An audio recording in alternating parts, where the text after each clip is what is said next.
A lição é número 9, o tema é Avivamento Pentecostal no Brasil e a palavra-chave Pentecoste. Uma coisa importante para nós falarmos sobre essa lição, parecida com a da lição passada, que nós vimos o avivamento no mundo, o avivamento agora nós vamos ver no Brasil. Por que é importante? Para desmistificar muitas vezes que as pessoas falam assim, para os pentecostais, né? Vocês pularam de Atos 2 para 1911, quando os missionários chegaram aqui, tá? Então, para desmistificar isso, porque o Senhor Deus, com seu poder, com a sua autoridade, ele não precisa de quantidade. Nós vemos isso na sua palavra, né? Não precisa de quantidade de pessoas para fazer algo. Ele faz apenas com uma pessoa, né? Então, sempre houve uma faísca aqui ou ali, onde Deus operava e mantinha a chama do Espírito, esse revestimento de poder vivo na vida dos seus filhos, na vida da tua igreja, na vida da comunidade local, tá? E até é interessante já ressaltar sobre isso, e é importante que você leve para a sua escola também, que dentro do processo histórico dos pioneiros, porque nós não temos ídolos, Gunnar Wing e Daniel Berg não são ídolos, nossos ídolos. Eles são pioneiros da obra do Senhor em tempos difíceis. Esses irmãos, houve, né, além de Daniel Berg e Gunnar Wing, outros irmãos anônimos que nós nunca vamos saber, porque a história não contou, a história não registrou, então são pessoas que a gente nunca vai saber. Dando uma olhada rápida, por exemplo, no histórico das igrejas do meu estado, por exemplo, né, a cidade que eu nasci, eu vi que há muitos erros lá. Lá indica os primeiros irmãos, os irmãos que aceitaram Jesus 30 anos depois, dos primeiros irmãos realmente chegaram lá e que estão vivos, só que a história registra de forma equivocada, de forma errada, quem são os primeiros irmãos daquela cidade. Então, isso estou falando de 30 anos atrás, imagina agora situações de 1900, 1500, 1600, 1700, quantas pessoas que pode ter, né, estado aqui, pode ter evangelizado, foi uma pequena faísca e a história não vai contar, tá? Mas vamos até então àqueles que estão aí. É bom lembrar porque na lição, professor, eles colocam lá para você incentivar os irmãos a lembrar de algum tipo de pioneiro, né, da obra. Então, nesse caso, você abriria um parênteses aí para falar dos anônimos também, aqueles que a história não vai contar, não vai falar, né? Mas vamos encontrar com eles lá no céu, juntamente com o nosso Senhor. Outro ponto importante também a ser falado é em relação à busca incessante, porque a mudança da liturgia do culto que houve para os tradicionais e para nós está em relação à busca pelo Espírito Santo, que conosco já é mais incisivo, né? Já mais profundo, porque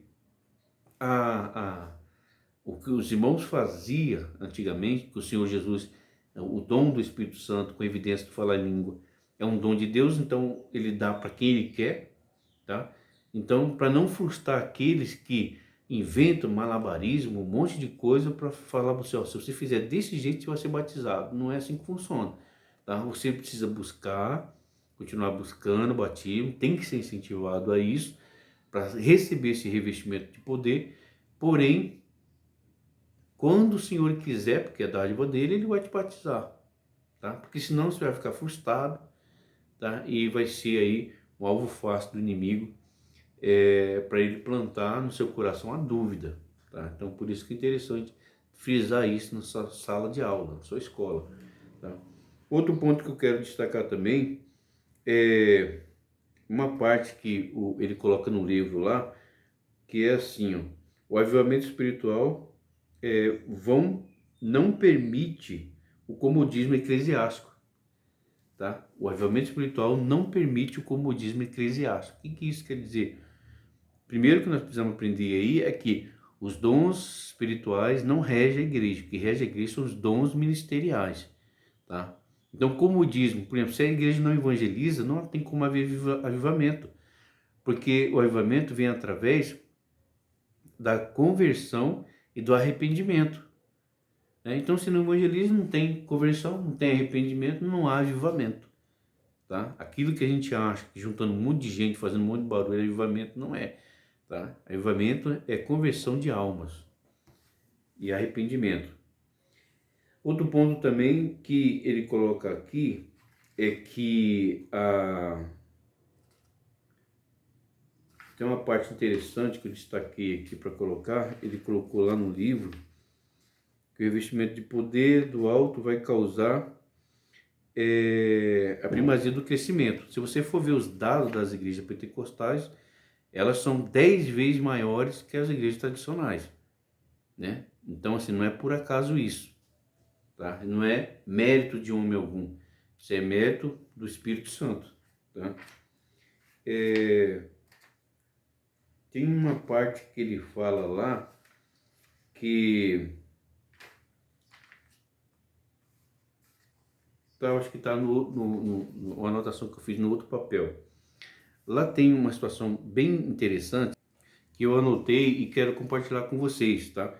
Ele fala assim, ó, os estudos de teologia de Zwingli não foram o combustível para que o fogo pentecostal fosse espalhado, muito menos a rudeza do fundidor e quitandeiro Daniel Berg, mas sim os efeitos visíveis da doutrina pentecostal no coração dos convertidos na fé cristã. Então era visível você ver esse convertimento. Você conhece alguém, por exemplo, que o antes e o depois de alguém que foi batizado no Espírito Santo? A mudança é tremenda, irmão. Eu tenho experiência com isso na minha família. A mudança de vida, a mudança de atitude. Personalidade são algumas coisas que a gente carrega conosco, né? Nós temos a nossa personalidade, mas os caracteres, as características, o caráter seu muda, tá? Você pode ver uma pessoa antes e depois do batismo do Espírito Santo, é diferente, totalmente diferente. Leva isso para sua sala, leva isso aí para sua escola dominical, leva isso para sua vida. O batismo no Espírito Santo é essencial, é importante, tá? Para você, para o evangelismo, mas a primeira coisa, a pessoa ela pode receber o batismo no Espírito Santo na conversão. Segundo, ele pode receber buscando, pedindo, tá, ao Senhor, consciente para não se frustrar, porque é dádiva, o Senhor dá para quem Ele quer. E o terceiro é que a pessoa ela pode receber o batismo no Espírito Santo não é uma condição para a pessoa ir para o céu, tá? Então tem alguns irmãos que buscaram, o Senhor não quis, não o batizou, né? E aí eles faleceram, o Senhor levou para si, tá? Não perder a salvação por essa questão aí, tá bom? Então, essa lição é muito importante, como eu disse no início, principalmente para você desmistificar a questão de que aconteceu só em Atos 2 e depois passou aí praticamente 1800, 900, algum ano, para depois acontecer de novo em 1911 aqui, justamente conosco. Se considerar que lá em Atos 60 anos depois de Cristo, 1911, vai dar mais ou menos aí 1840 anos, né? Mais ou menos isso. Então, essa faísca de poder do Espírito Santo de Atos 2, como os discípulos foram comissionados a levar a palavra a todos aqueles, né, que crê e for batizado será salvo, que não quis será condenado, que os sinais seguiriam os que crerem. Então, por isso que a igreja ela atua de forma centrífuga, porque é de dentro para fora.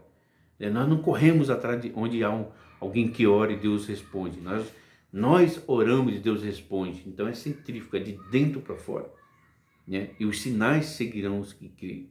Quem crê e for batizado será salvo. Quem não crê, como diz as Escrituras, será condenado.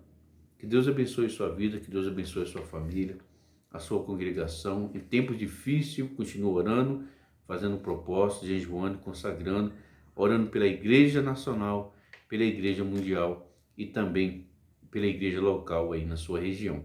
Que Deus continue abençoando grandemente. É a minha oração pela sua vida. E até a próxima lição.